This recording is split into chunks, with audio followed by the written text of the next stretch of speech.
warahmatullahi wabarakatuh. Perkenalkan, kami dari kelompok 2.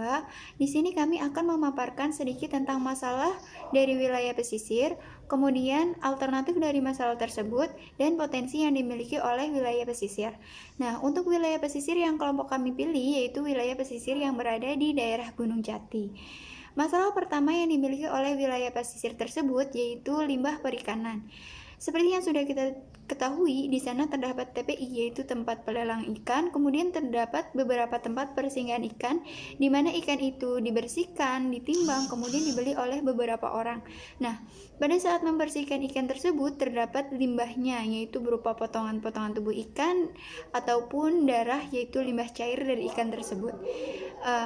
Limbah ikan ini sangat mengganggu karena memang baunya itu tidak menyenangkan atau tidak sedap. Nah, apa alternatif untuk memecahkan masalah tersebut? Alternatifnya adalah pengelolaan limbah, yaitu untuk limbah padat kita gunakan pengelolaan dengan langkah-langkah produksi bersih, di mana saat ada tubuh-tubuh ikan yang sudah tidak digunakan, kita manfaatkan kembali yaitu sebagai pakan ternak ataupun yang lainnya. Nah, untuk limbah cair sendiri, kita seminimalisir mungkin menciptakan limbah cair tersebut. Nah, untuk dibuangnya juga tidak langsung ke laut atau ke pantai, tetapi dibuang sesuai dengan aturannya. Nah, kemudian potensi. Apa sih potensi yang dimiliki oleh wilayah pesisir di daerah Gunung Jati tersebut? Salah satunya yaitu kerajinan cangkang kerang.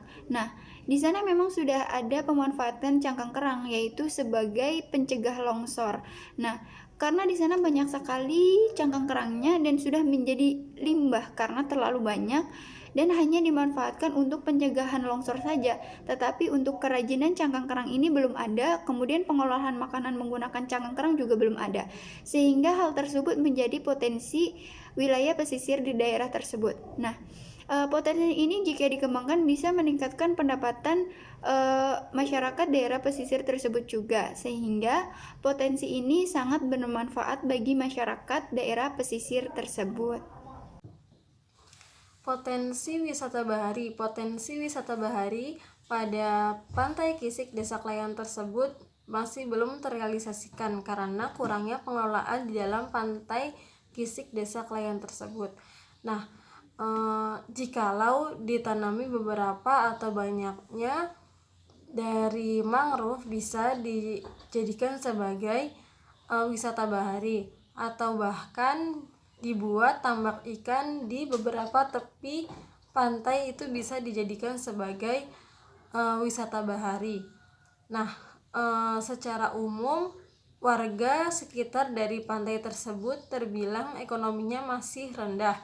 Nah, jikalau direalisasikan seperti yang tadi saya sebutkan, dijadikan sebagai wisata bahari dengan adanya penanaman mangrove dan dibuat tambak ikan, bisa meningkatkan ekonomi dari masyarakat di sekitar pantai tersebut.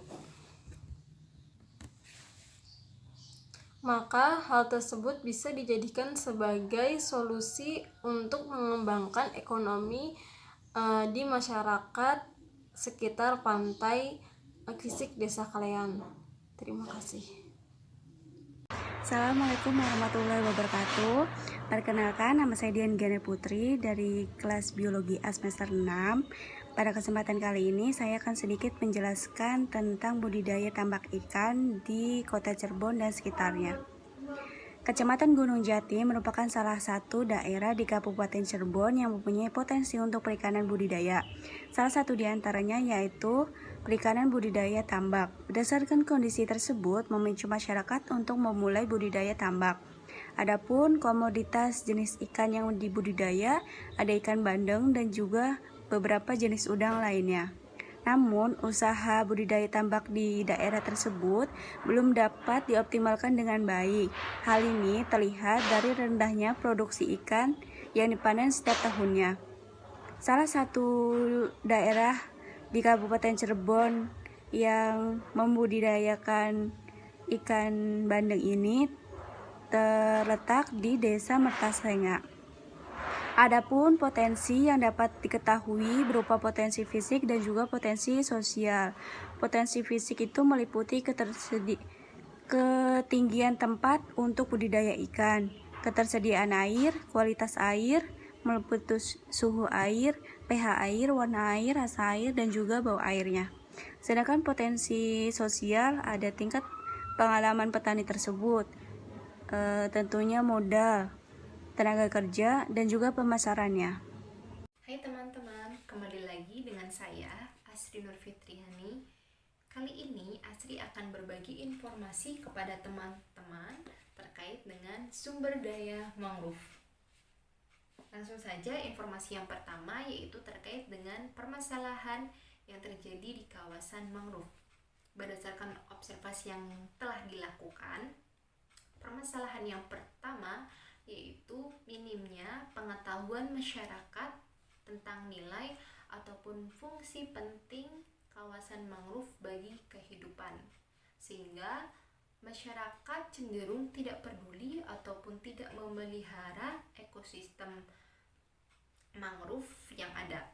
Kedua yaitu pertumbuhan penduduk di kawasan mangrove yang cepat dan tinggi.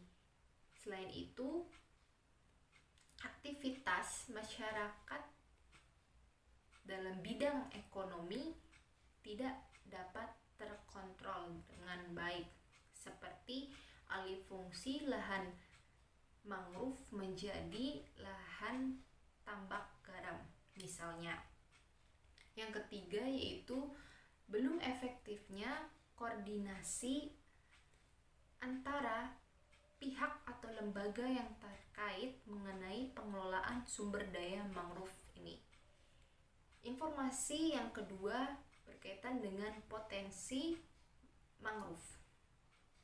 Potensi yang dihasilkan oleh sumber daya mangrove ini, yang pertama yaitu mangrove dapat mencegah terjadinya erosi ataupun abrasi. Sebagaimana teman-teman ketahui bahwasanya mangrove ini memiliki perakaran yang beragam yang sangat kuat sehingga dapat meminimalisir terjadinya erosi ataupun abrasi. Kedua yaitu sebagai tempat tinggal atau tempat pemijahan bagi makhluk hidup yang berada di kawasan mangrove seperti udang, ikan, dan lain sebagainya. Yang ketiga yaitu sebagai sumber makanan bagi makhluk hidup yang lain, karena contohnya misalnya dedaunan yang jatuh ataupun akar mangrove yang telah lapuk dapat menjadi bahan organik yang akan menjadi sumber makanan bagi makhluk hidup yang lain. Yang potensi mangrove yang lain yaitu mangrove dapat dijadikan sebagai tempat pariwisata, di mana objek wisata ini dapat memperbaiki perekonomian masyarakat di kawasan mangrove tersebut. Informasi yang lain yaitu terkait dengan solusi alternatif yang dapat memecahkan permasalahan yang sebelumnya telah saya sebutkan. Solusi yang pertama yaitu dilakukannya reboisasi atau penanaman tumbuhan mangrove, tentunya dengan bekerja sama antara masyarakat di sekitar ekosistem mangrove tersebut. Yang kedua yaitu penataan zona, di mana penataan zona ini bertujuan untuk meminimalisir kerusakan tumbuhan mangrove atau memelihara kawasan mangrove dengan membagi zona ke dalam 2 zona misalnya, di mana zona perlindungan atau konservasi dan yang kedua yaitu zona pemanfaatan. Solusi yang lain yaitu dibentuknya suatu lembaga atau pihak yang benar-benar efektif untuk menjaga dan mengelola sumber daya mangrove tersebut.